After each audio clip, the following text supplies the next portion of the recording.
Your professor, Dr. Brian Lippincott, and I'm here today to give you a subject that is near and dear to my heart, and it has to do with Jungian Dreamwork and Carl Jung's images and perspectives that he had on dreams, and how these appear in archetypal images and demonstrate the existence of the collective unconscious. And we're going to talk a little bit about how to utilize dreams and how to conceptualize dreams.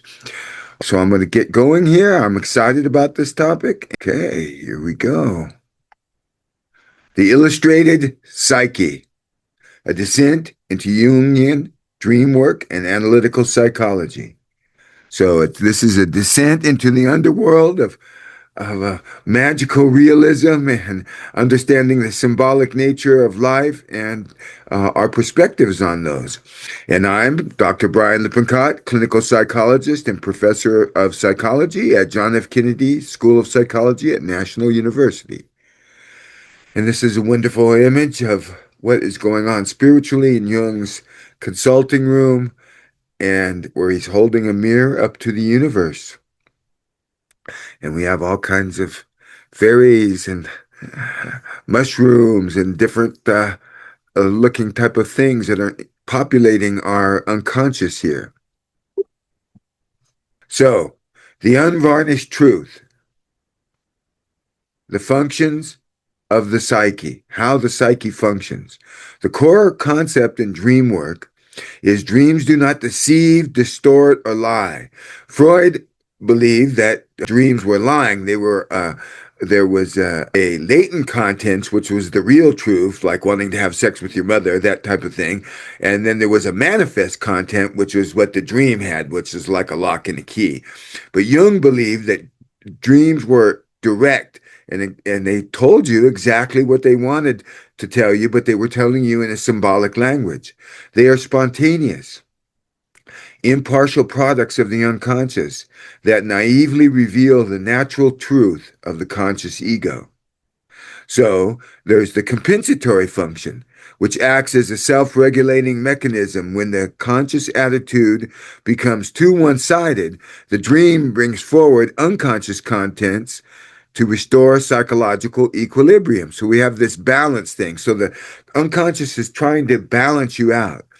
There's a prospective function where the unconscious is purposive. It has a purpose. It's trying to lead you. It's like a dream is like a letter from the unconscious. It's helping you move along in your individuation journey and your process, but it's doing it in that symbolic language that you have to think about. Dreams offer an anticipatory combination of probabilities, like a weather forecast. Sunny, but there's clouds on the horizon, that kind of thing, to prepare the dreamer for future adaptations. And that's the compass. So dreams can be our scale that balances us. They can be our compass to give us our direction towards individuation. And they can help us deal with our broken psyche. And like Kitsuki, we can put together the broken pot or the broken bowl with gold in it to makes it even more valuable after it's broken and it's healed. That's post-traumatic growth. So Jungian psychology with dreams is about trauma and healing. It translates the horrific reality into symbolic imagery. So it translates the pain and the suffering we experience into symbols. In cases of severe shock, the dream initially repeats the initial trauma until the psyche can digest and integrate it. And an excellent book to read if you're really interested in going more into this is Dreamwise by Lisa Marciano, Deborah Stewart, and Joseph Leave. Dreamwise and Unlocking the Meaning of Your Dreams. Now, the dream maker, who makes these dreams? The dream maker offers its wisdom to guide us towards individuation, creating dreams that bring new information and perspectives. Therefore, dreams will usually tell us something we don't already know. Dreams contradict, complement, or confirm. The three C's: contradict, complement, or confirm. So they either contradict the way we're going, and this job is not for you, Brian, or whatever. They complement, they balance you out, and they also confirm where you need to go. Now, there are contradictory dreams. Your dream maker's opposition to your conscious attitude can be unpleasant and is presented in your best interest. So the dream wants your best interest. Contradictory dreams challenge our comfortable but faulty self-perceptions. Contradictory dreams challenge our comfortable but faulty self-perceptions. The dream contradicts the dreamer's conscious image of himself in that type of dream. Then there's the complementary dream. More often, dreams complement the conscious attitude. Jung called that compensation, by adding what's missing or taking away an unexpected stance toward the dream situation. So the dream causes you to take an unexpected way that you usually don't deal with things. Your conscious attitude may not be wrong, but you might be missing something. Your dream maker fills in gaps in awareness or adjusts your attitude. The feeling tone is generally milder than in contradictory dreams. Complementary dreams may seem less challenging, and we are often tempted to discount them. On closer look, they can present an invitation to find a surprising new attitude. Great. Okay, and they can also be used for trauma healing there too. So let's move on. The persona. What is a persona? The persona, an arbitrary segment of the collective psyche that functions as a protective mask. It's a protective mask. It feigns or fakes individuality, but is fundamentally a compromise between the individual and society regarding what a person should appear to be. So this is when you're shooting on yourself. You need to be this way and that way. And the problem is sometimes the mask gets stuck and people think that's really them. It's not. Jung often said, you get paid for your persona.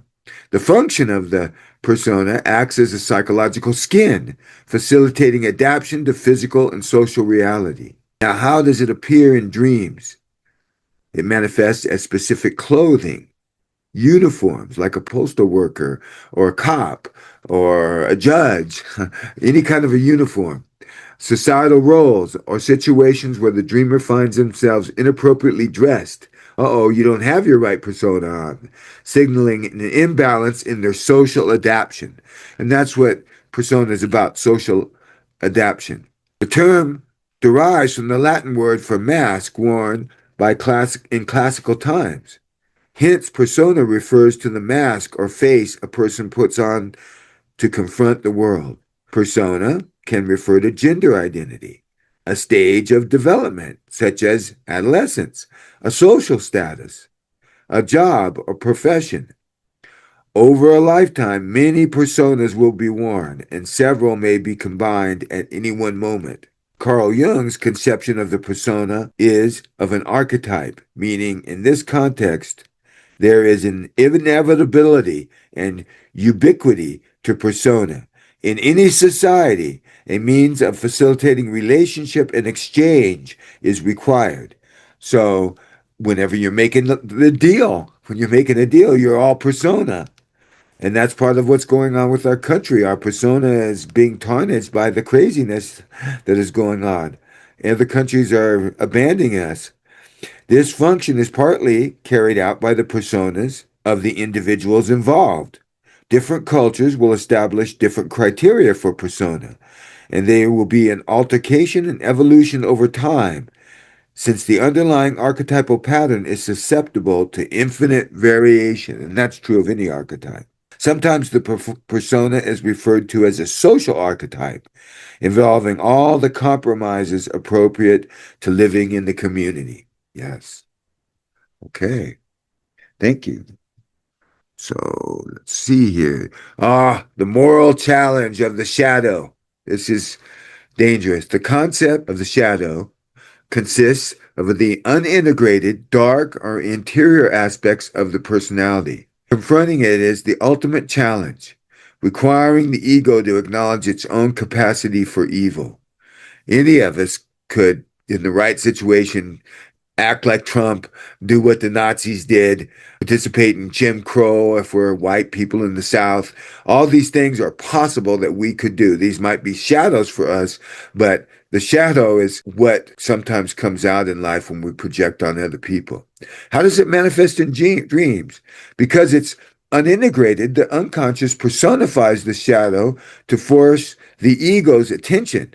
It typically appears as same-sex figures, unlike the anima animus, the contrary figures. The shadow almost always shares the dreamer's gender. So it's almost the same gender as the dreamer. Hostile humans, murderers, criminals, or faceless enemies threatening destruction. Frightening beasts, predatory animals, or serpents representing raw, unintegrated instinctual drives. And like I said, it has to do with the other. Jung did not propose, or he didn't suggest an interpretive grid to pigeonhole the manifestations of the unconscious into known categories.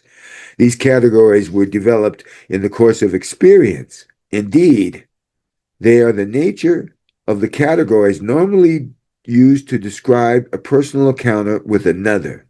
They are images of the other. Jung's approach is demanding because of the way it allows psychic phenomena to emerge and forces this confrontation of the figures through which the unconscious expresses itself. The major question is how one is to relate to the psyche and to its roots.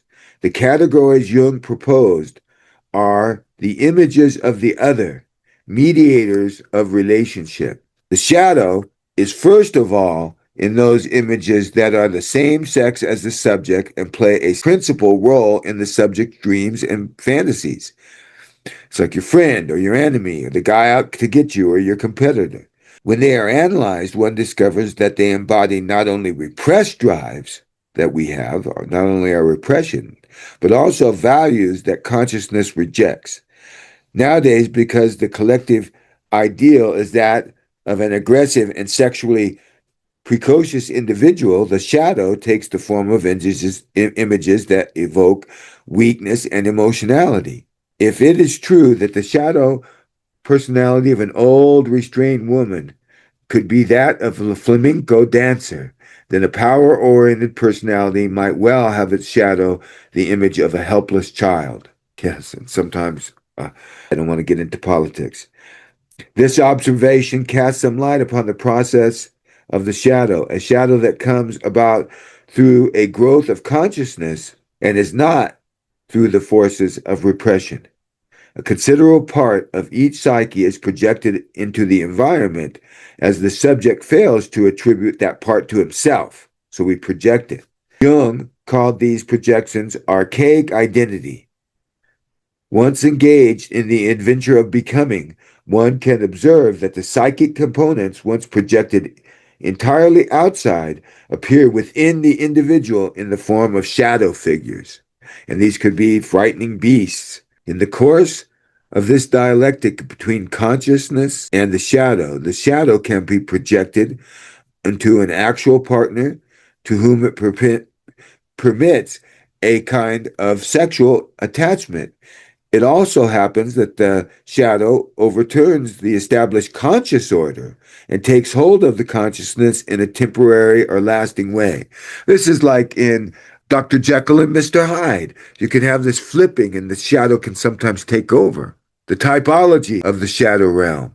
Context. The shadow carries the repressed cognitive functions of the personality. So if I'm extroverted feeling, which I am, I'm extroverted feeling is my main one, then my shadow might fall into my intuition, or which it doesn't. That's my second one, but it really falls into my sensation. I don't even notice dust balls in the corner. I sometimes can get sick because I don't know. Oh, some people are aware that they're getting ill and they have a mild temperature. I don't notice till I get knocked down because I'm a feeling type. So the details, the shadow, I'm all into the emotions, but sometimes I mess up on the details. So the shadow carries the repressed cognitive functions of the psyche, like the opposing personality, avoidant or passive aggressive, figures that criticize and oppose the ego. So the ego is like our hero. The shadow is the enemy, the cynics or the witch, the wise old person, but can be symbolized in the shadow side as a witch, figures that enforce rigid limit setting and use belittling authority to crush spontaneity. The trickster, who may be trying to do good, it's like Bill Maher or a comedian that is giving jokes, but sometimes, for many times, throughout all time, probably, when you're going to speak truth to power, the trickster comes out, and the trickster will say it in a joke or say it in a way where the king doesn't realize you're telling everybody that he doesn't have clothes on, that kind of thing. The trickster, mischievous figures that create double binds, manipulate, or use paradox to circumvent obstacles. And the demonic, deeply destructive figures operating to undermine the ego, representing the individual's pure capacity for inner evil. So this is an interesting point. Internal Family Systems by Richard Schwartz and others has really utilized it's brought into the contemporary style of therapy a lot of Jung's techniques. But they do have in IF this idea of no bad parts. Every part is trying to do something good. The trickster is trying to speak truth to power. The opposing personality is trying to be the opposite to balance you out. The wicked witch is telling you things to lead you on your journey, but in a way that leads you towards your weakness and developing your weakness so that you can't be conquered in the end. But there is, I believe, and Jungians would believe, that there can be a bad part. We can be actually almost possessed by a demonic type of force that is trickiness that's not really us. It's not a part of us. It's something from the outside that gets into us. And in IFS, the way you know that is the part that is good. If it's a soldier or a manager, it's trying to get you to be healthy. And if you ask it, what are you trying to do? Why are you so mean to me?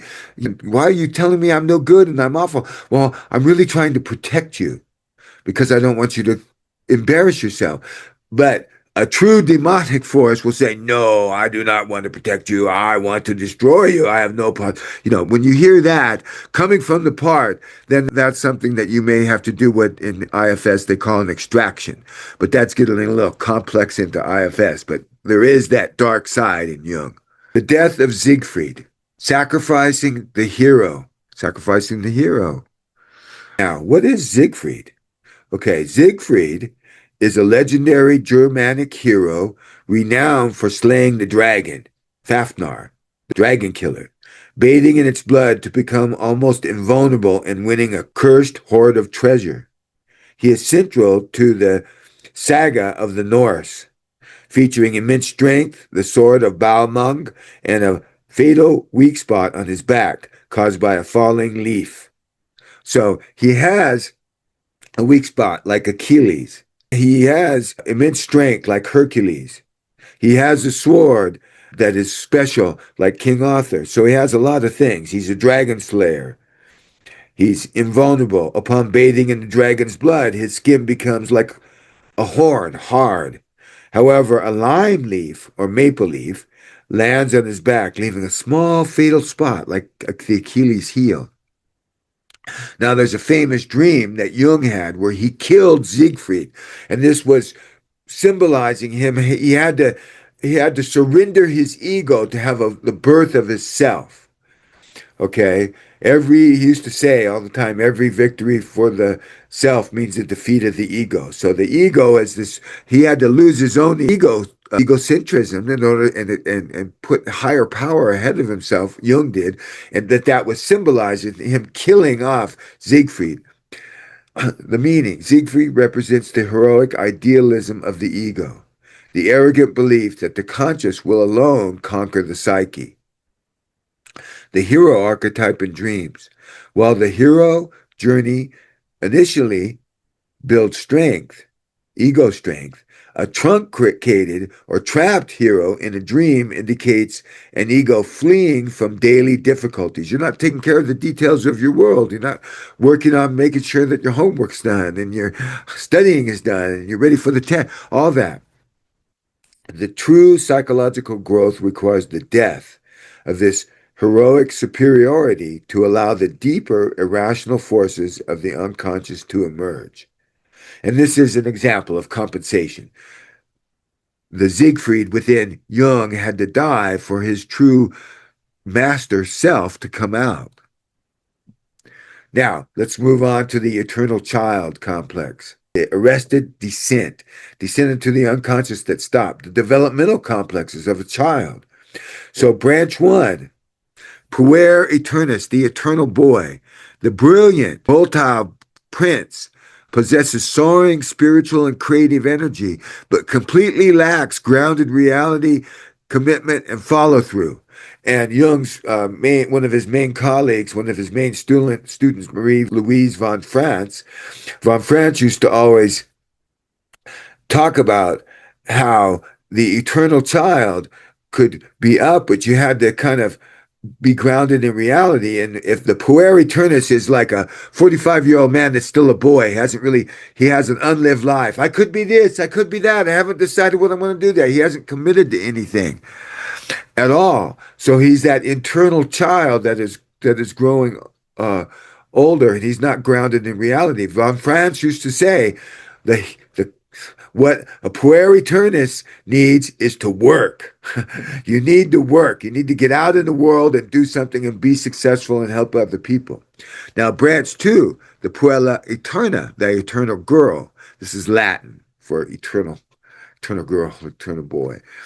And it has the gender involved in it because of the language. The Romance languages have genderized language. The immortal princess, trapped in the state of indefinite potential, resisting the mundane realities of adult life and biological time. So it's like a 40-year-old that never grew up. Okay. And it could be in either gender, but they have different names because they're in Latin. Branch three, the wounded baby, the helpless, vulnerable aspect of the psyche. Like Moses, who's a baby and put into the little boat thing that he goes in before he's found by the Pharaoh's daughter. The wounded baby, helpless, vulnerable, completely dependent and incapable of agency, can't do anything for themselves, appearing in dreams as a crying infant, demanding the dreamer's care to initiate transformation. The root. What causes this? Bet you could guess.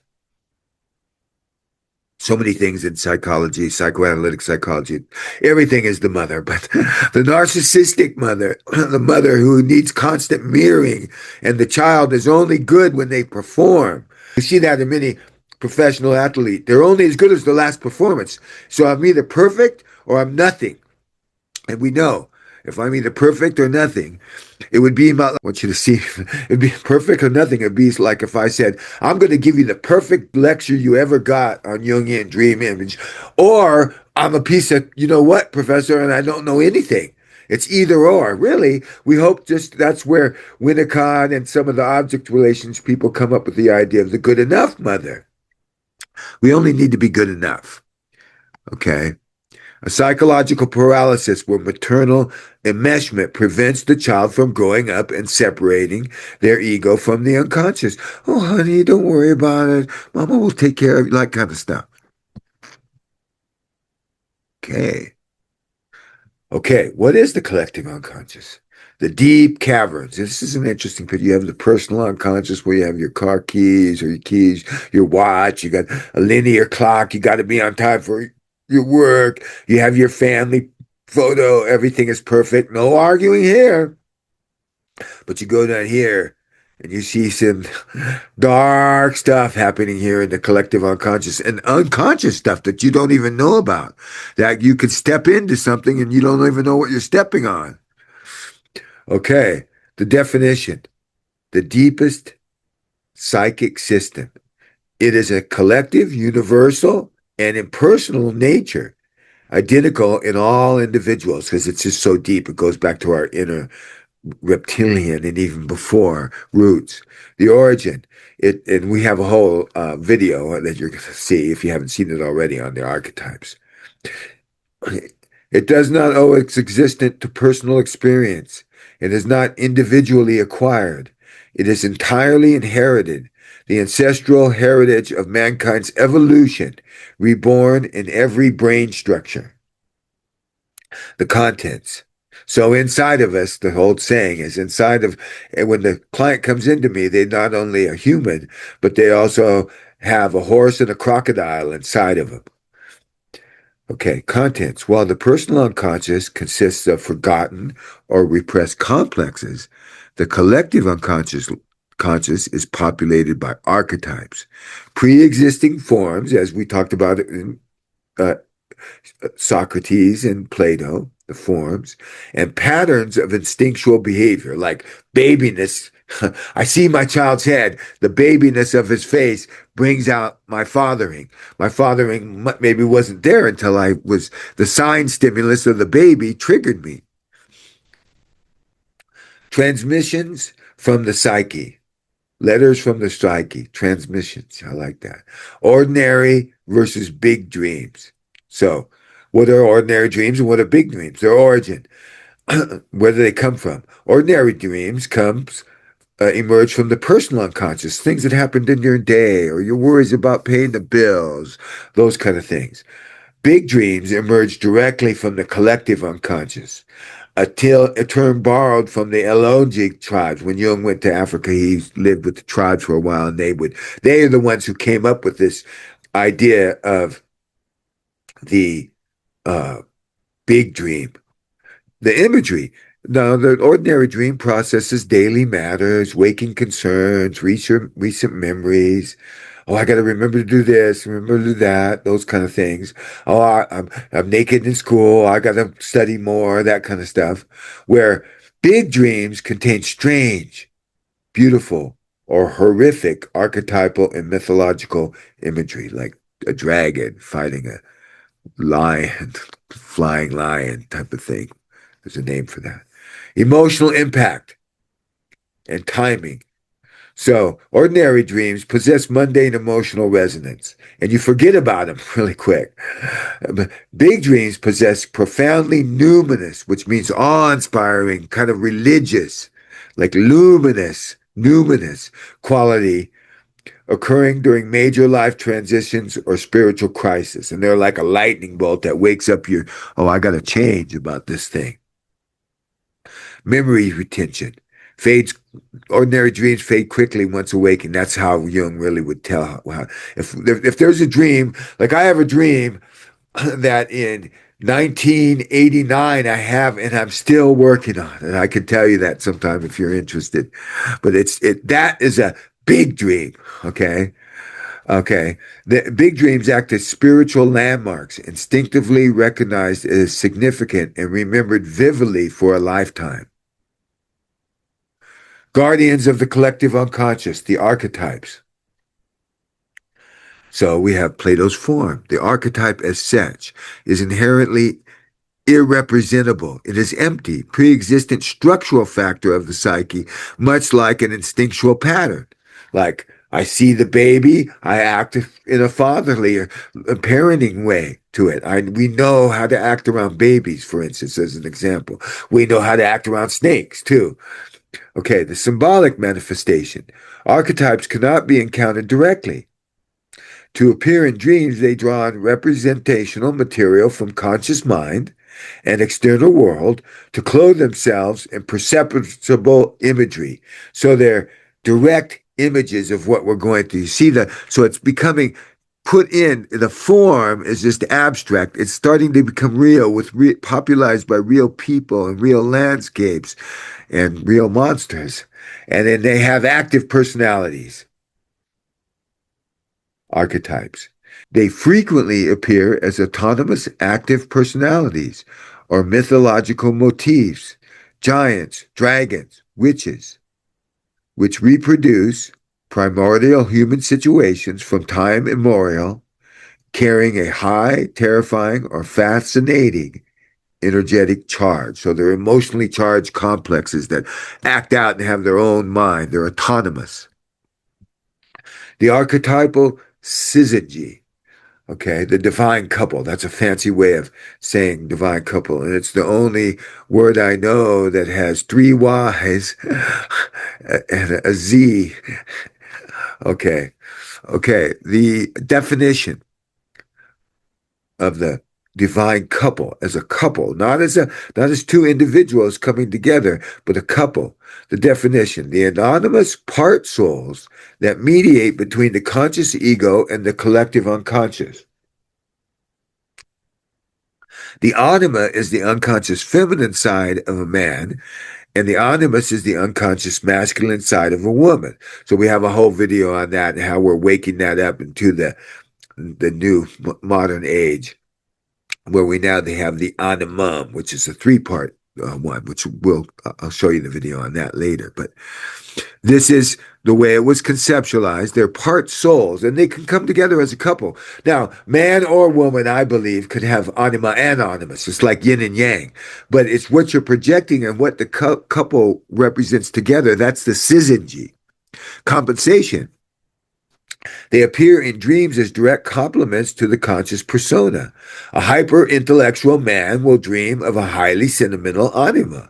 A receptive woman will dream of an obstinate, strictly logical animus. That's simplifying it, but it's always that opposing part. It's trying to balance you. That's that balance that we saw in an earlier slide. Singularity versus multiplicity. Monotheism versus polytheism. Okay. James Hillman, he believed in polytheism. Jung was, 17 generations back, a son of a minister. So he believed in the unitary image of the self or whatever. So there's differences there, and you can have different ways of looking at it. A man's unconscious typically produces a single anima figure. A woman's unconscious frequently produces a multiplicity of animas, a council or assembly of men. Now, why is that? Well, women many feel times that they're being judged. Is my appearance okay? Do I look okay? Is my reputation okay? And they feel judged. In dreams, they'll have multiple men criticizing there. Where men have a tendency to have one anima figure that's kind of consistent in their dreams and looks maybe the same. They have the same eye color, hair, whatever it is that the man is attracted to, or it represents that other than them. They may be very soft if he's a very hard man. Okay, now why would that be? Well, if you think evolutionary wise in evolutionary psychology, that way back into the receptions of the unconscious, how many animals, like the sickleback fish that I told you about, okay, all the women give their eggs, and the men compete for who's going to fertilize the eggs. Okay, so a multitude of men competing for one woman is kind of what happens in the real world. I mean, when we come to the swiping left and swiping right on the dating app, the women really do have the power. They kind of choose, and men are kind of trying to attract a woman. Many men, where the man usually has this image of the perfect, which probably comes from mom or the opposite of mom, one or the other. But it's an image that they have of a singular person, because the man is looking for that one woman that loves him.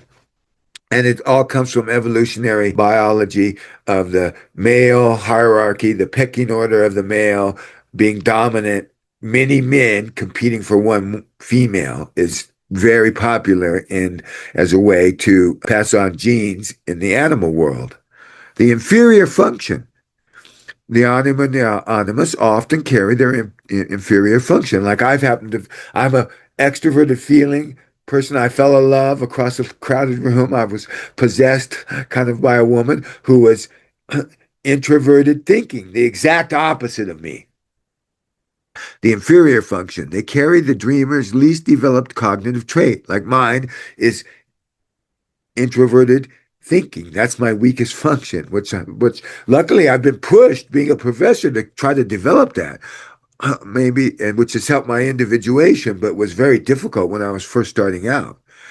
Manifesting as figures of the opposite psychological typology to force integration. So if you're extroverted sensation, and you're really good at forecasting what's going to happen in the world and the outer world, and you're really knowing what's going to happen next when you're driving and things like that.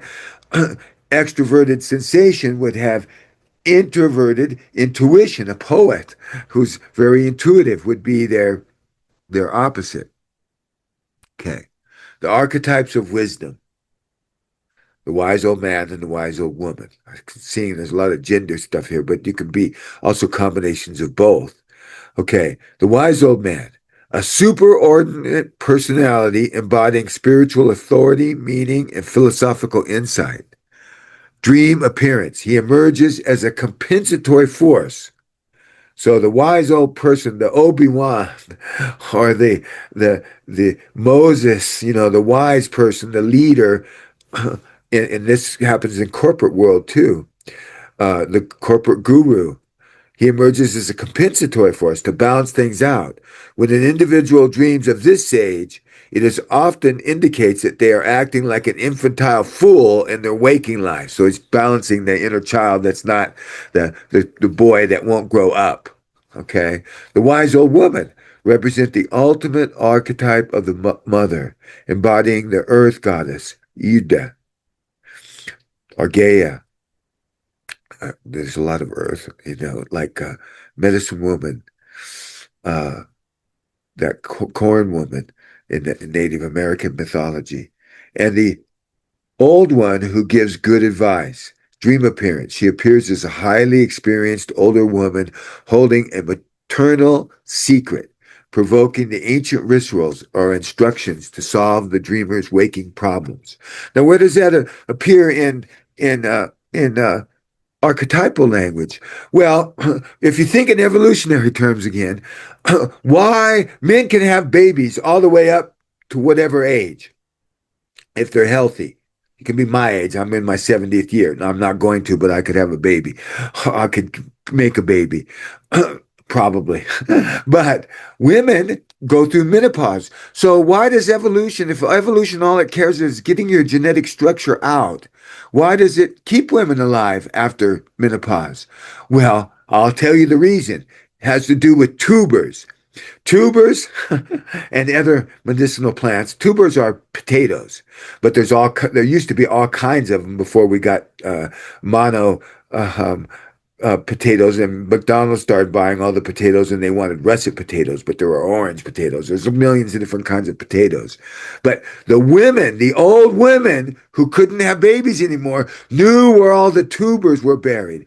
So that way, when the hunters went out, and there was a famine, the hunters couldn't find any meat, the women would say, okay, I know if you go over here behind this bush and behind here and go down this cave and do this, there's this whole bunch of tubers there, and you can dig them up. So the old women knew all the places to keep the calorie content of the tribe up during times of famine. And they knew you can use the willow bark from this tree for your heart problem. You can use this. They knew all the medicine things until around the 15th century, where we started developing medical doctors, and then they started persecuting witches because they were horning in on the medical practice of the medical doctors, because they really knew they knew the medicinal plants. They weren't putting leeches and stuff on people. They were using actual realistic things. So that's the evolutionary biology, the archetypal side of why we have women live past menopause in an evolutionary sense.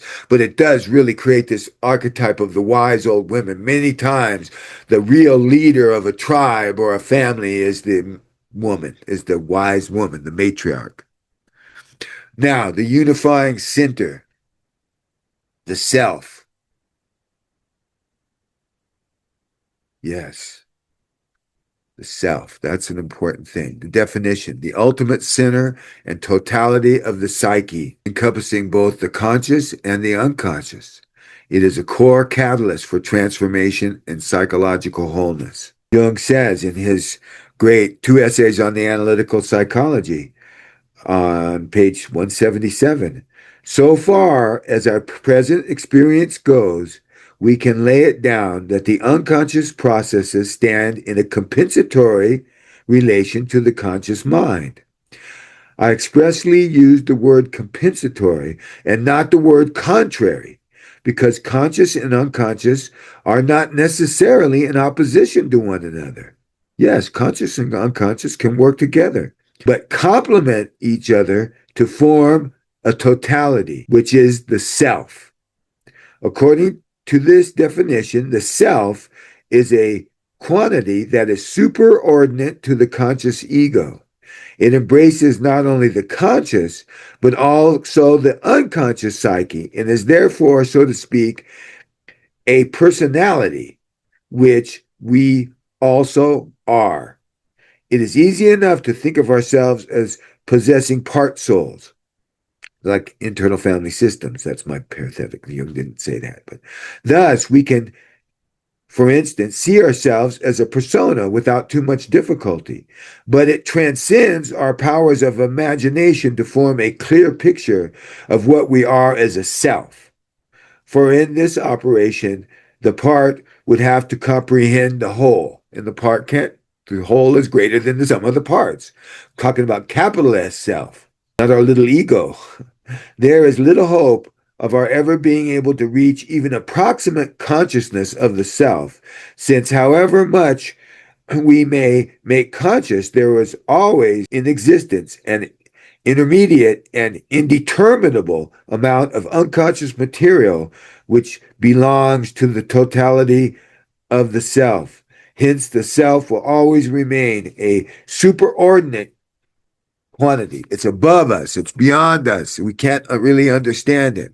The visual expression in dreams, because the self is too vast for the intellect to fully grasp, it reveals itself through powerful uniting symbols like the quadrinity, the four directions, the Ouroboros, the snake eating its tail, the eternal child deep inside here with the circle, and this mandala itself, the geometrical symbols, mandalas, the circle, the sphere, the quadrinity, the number four. To add to the Trinity, you have the four, which is the feminine or her evil, one or the other, depending on how you look at it. But the four is a much more stable than the three. Three is the smallest number that you can have for stability. Like you can have a footstool or whatever stool that has three legs on it. It's not quite as stable as a table that has four legs or a chair. Personifications, the divine child representing profound, transformative potential. Historical figures or gods. Primordial motifs, the Ouroboros, representing eternal cycles and the unity of the opposites. Now, all this dream work and studying is leading us to the alchemical vessel of individuation and the whole idea of alchemy, the vessel that we heat up to enormous heat in order to turn lead into gold, to turn the prima materia, all of our dreams and our awarenesses and our picadillos and our problems and our addictions and all that is in there, and it's cooked until it finally rises up. Dreamwork is the royal road connecting the ego to the deep core, allowing archetypal energy to flow into consciousness.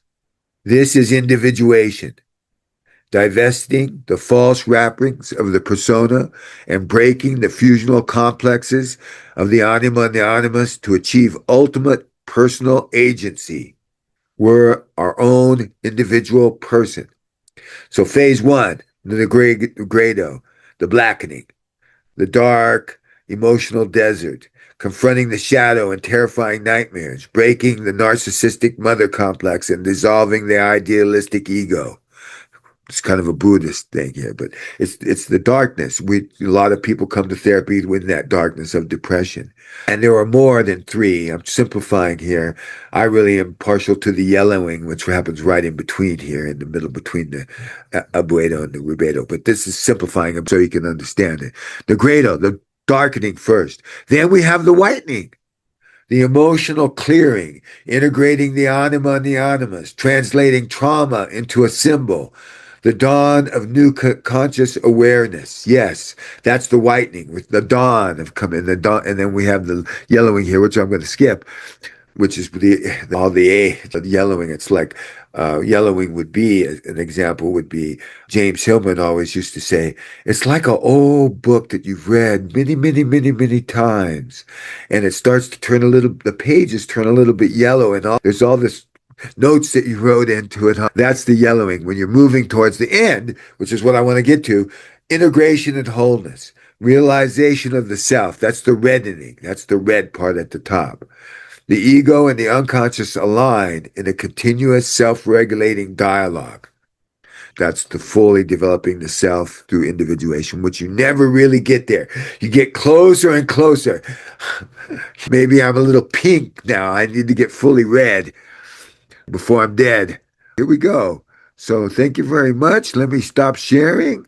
If you have any questions, we're going to talk about it after class, or you can write me a comment below if you in the comment section, and I will answer 100% of the comments. I'm making a commitment to that. Thank you very much for this wonderful time. I hope you understand a little bit about Jungian dream work and all the aspects, archetypal aspects that can appear in a dream. And it's really unlimited, but these are the main functional ones that Jung really defined as the archetypes. Thank you very much.